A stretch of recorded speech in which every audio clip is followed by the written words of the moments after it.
Assalamu alaikum wa rahmatullahi wa barakatuhu. Today, inshallah, we are going to discuss about the how to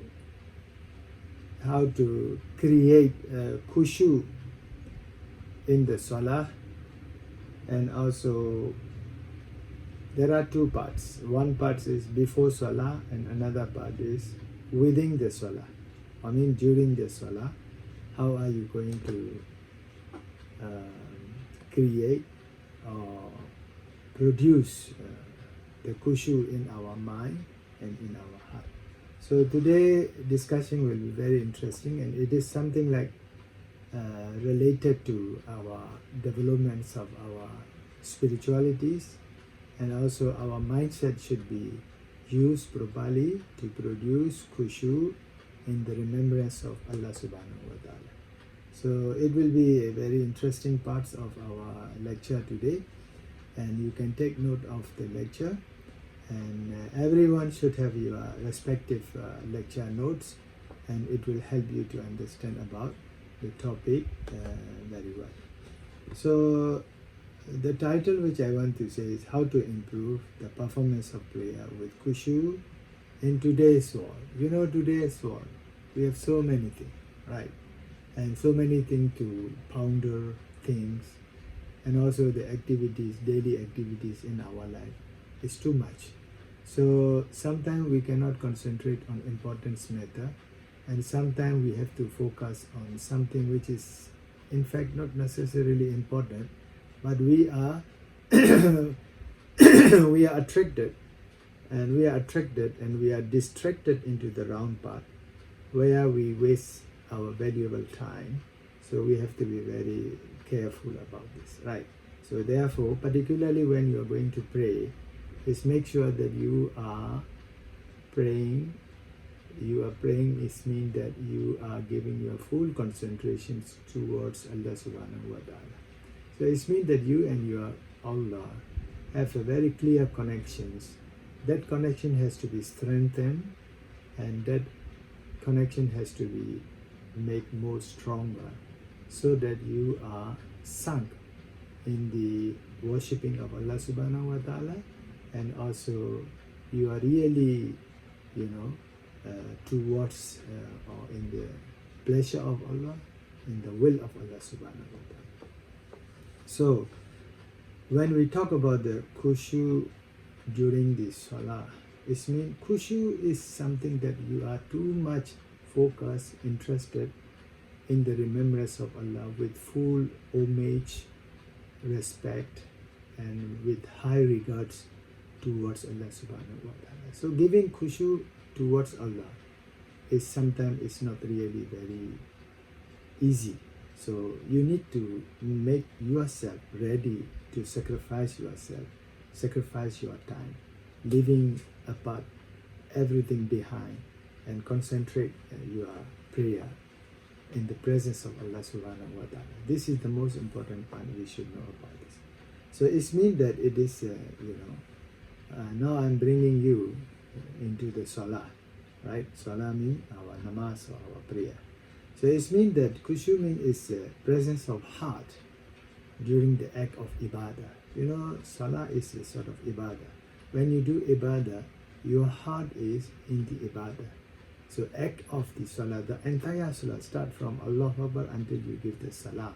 So during the whole period of your prayer, you must focus, and you must put towards in the remembrance of Allah subhanahu wa ta'ala.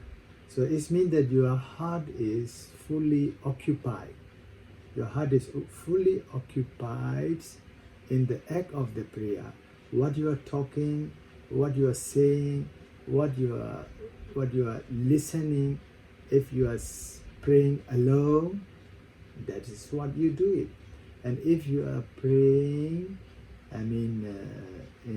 with the congregation, with the jama'ah, then your interest and your focus is remembering the recitations of the Quran by your imam. So it means that your whole heart is totally surrendered towards Allah subhanahu wa ta'ala. This is the true state of Khushu. The stage of Khushu is mean that you are totally occupied.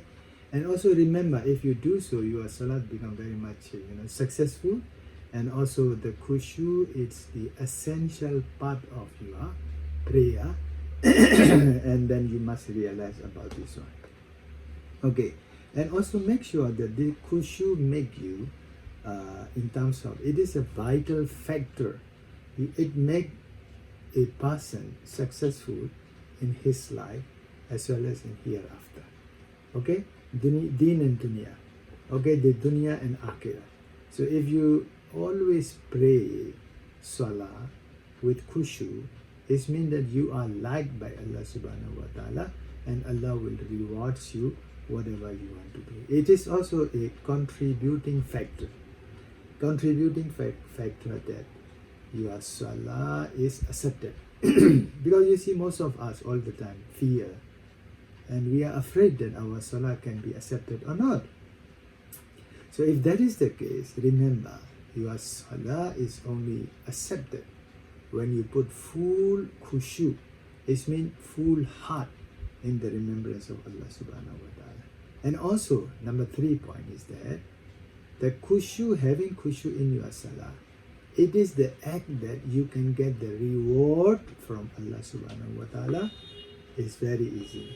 It means that the act of the khushu make a person to get ready to receive the rewards from Allah subhanahu, because you are very sincere, you are very grateful at the presence of Allah subhanahu wa ta'ala.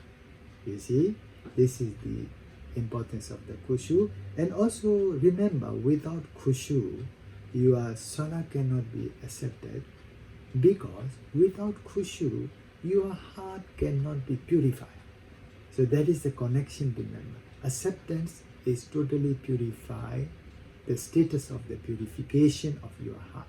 So without that, it will be very difficult for us to get the acceptance and rewards from Allah subhanahu wa ta'ala. So now I am going to go deep inside how to gain the khushu before the salah and after the salah also. So you must remember. So before the salah, how are you going to prepare yourself that now you are going to go in the presence of Allah subhanahu wa ta'ala? You mean that make sure that when you are going, when the time of the salah is getting closer, right? So then you should know, now is the time I am going to go in the presence of Allah subhanahu wa ta'ala. This means that I am going to go before Allah subhanahu wa ta'ala. So it's make sure that you are having very clear understanding, and also you should also know the knowledge of Allah subhanahu wa ta'ala. Because you see, when you go to see anyone, you should know who he is. He is a president, he is a prime minister, he is your father or your teacher. So you should know who he is. Then you prepare yourself how to face him. Correct, same thing. Before you go to salah, make sure that you know that Allah, who is the creator of the universe. Okay, he can do anything. So you must remember that. So for that, you need to make sure that you have to prepare yourself, that you are free from your major and minor sin. It means that during these days, the last 40 days, you did not commit any sin. You did not commit any major or minor sin, because you are going to face Allah subhanahu wa ta'ala. Correct. So this is why you have to remember. This is number 2. Number 3 is that when you start praying, when you recite Surah Al-Fatiha, right?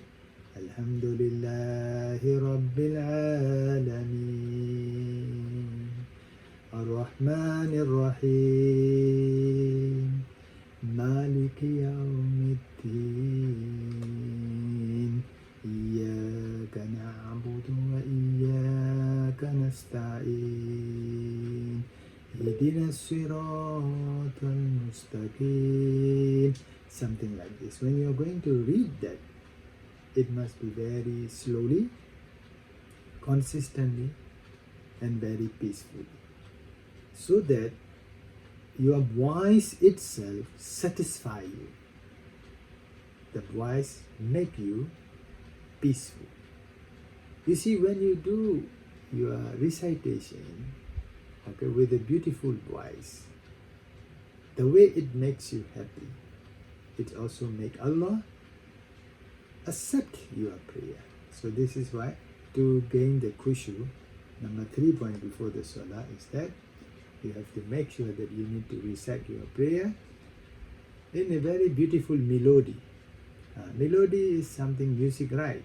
You don't need to play the music, but your voice itself is like musical. So you also become happy. Allah also become accepting your prayer. Number 4 point. When you start making your prayer with Allahu Akbar, this is the takbir tahrima. Okay, takbir tahrima means you need to stop all the sin, thinking about the sin itself, and also thinking about the wall itself. You see, in this wall, right, so many things are here. So the time you start praying, you forget about your wall. Who is in your presence? Who is next to your prayer, right? So make sure that you don't remember everything what is happening around your environment. Maybe your father, your mother, your children, your friends, even the sound which is coming into your ear. You forget about all these worldly matters, concentrate towards your prayer. This is number 4. Number 5 is that, how to make yourself khushu towards your prayer and towards your Allah is that before prayer, yani when you are not praying, in your normal life, the life where you spend the whole days, apart from the time of the prayer, you avoid excessive laughter, okay, useless argument, okay, excessive laughter and useless argument, because this will remind you during your prayer. It can destroy your prayer. So therefore, if you avoid in your life excessive laughter and also useless argument, it will help you to have more concentration towards Allah subhanahu wa ta'ala. Number 6 is that, okay, as soon as you hear your azan, the call of the prayer, when you want to grow khushu in you, you stop walking. Okay, stop walking. Maybe you are walking in your office, study your, whatever in your school or whatever. The people who become more khushu, they stop walking, they start preparing to go to mosque or to go for their prayer. So this is number 6. Number 7, as soon as you hear the adhan, make sure that you start doing your wudu, ablution you have to make it. Okay? Immediately you go and do your wudu, you prepare for your prayer. Number 8 is that after you make your wudu, then you try to get your clean clothes. Okay, maybe sujada, the prayer mats, whatever you have it. And also make sure that the place where you are going to pray, if it is at home or in your office, so make sure that you clean all those also. So your place should be clean, your clothes should be clean, your body also is clean, and then you go towards your prayer. And if it is, congregational prayer, yani jama'ah, you are going to pray with your imam at mosque. So you go there, do your some nawafil, if it is possible time, if it is sunnah, whatever, you do it, and then you wait until the time of the jama'ah start. It's also very important. So these are the about 10 points which I have mentioned to you. So these are the points which help you to gain khushu before you are going to pray for this one. Okay, now the next which I wanted to discuss is about the how are you going to behave when you start making Allah Akbar like this. This means that you are going to start your prayer life. So before you are going to start, if it is alone, then you pray your adhan, okay, and then you start thinking your niyyah, okay, and also, okay, if you say that I'm going to pray 2 rakat of my subuh prayer, or 4 rakat of my dhuhr prayer, or whatever your niyyah, you do it, mutawajjihan ila jihatin kabati sharifati, and then you do your Allahu Akbar. You just put your hand on your, okay, another hand, and it is on your stomach, right? You do like this, and then remember when it is individual, okay, if it is the jama'ah at the mosque, and immediately the muaddin, he will come and he do the, something like iqama. Okay, when he start iqama, this is the signal you receive that you are going to stand before Allah subhanahu wa ta'ala. It is a signal for you. So you forget about everything, whatever I said earlier. Okay, make sure that you are ready. You are well prepared that performing your salah. This is the actual salah, So remember one of the hadith of the Prophet sallallahu alaihi wasallam, when he talked to Bilal, what he say is, let us enjoy the comfort of the salah. This means that other people, when they don't know about the importance and significance of the salah, and they don't have the taste of the salah, they feel very heavy. It's a big responsibility on their shoulder. Oh, I'm going to spend time for prayer. I need to make myself wudu and this and that. He was thinking so many things. It's his fear. He show his fear, or he's afraid of to be presented before Allah subhanahu wa ta'ala. So make sure that you remember the hadith of the Prophet sallallahu alaihi wasallam towards Bilal is that let us enjoy the comfort of salah.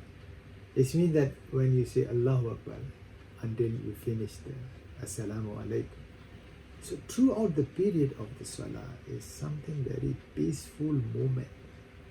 It's a very comfortable moment for every Muslim who pray. So this is why during the salah, how you are going to go for Khushu, this is the first point you must remember. Okay, Iqama. Iqama is the first point. That is a signal for you. And then soon after, you are going to have the taste of the salah when you really enjoy your prayer. Number 2 is that when you are facing the Qibla, okay, when you are facing the Qibla, you must remember yourself that this is my last prayer. I don't know.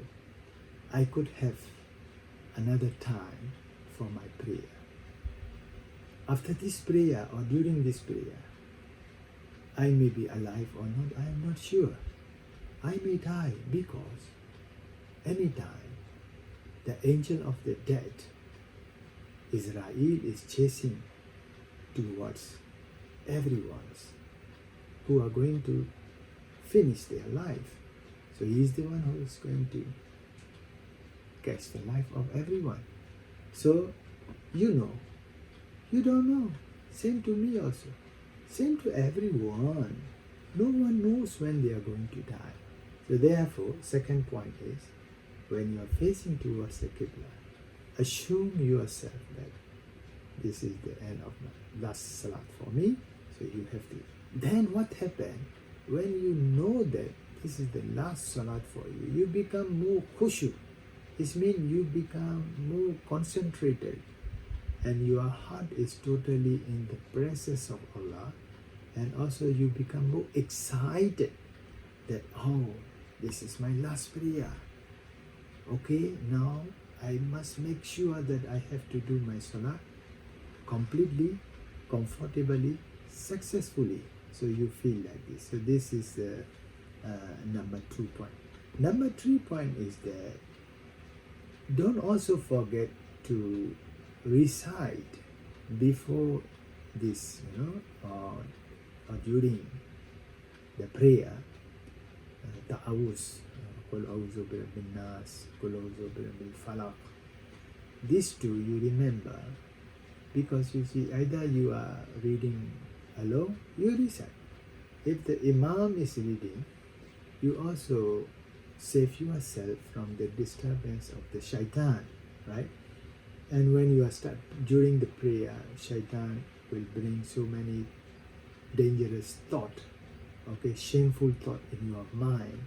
So to protect yourself from the disturbances of the shaitan or from your nafs of ammara, that you need to always, remember this qul a'udhu bi rabbil falaq, qul a'udhu bi rabbin nas.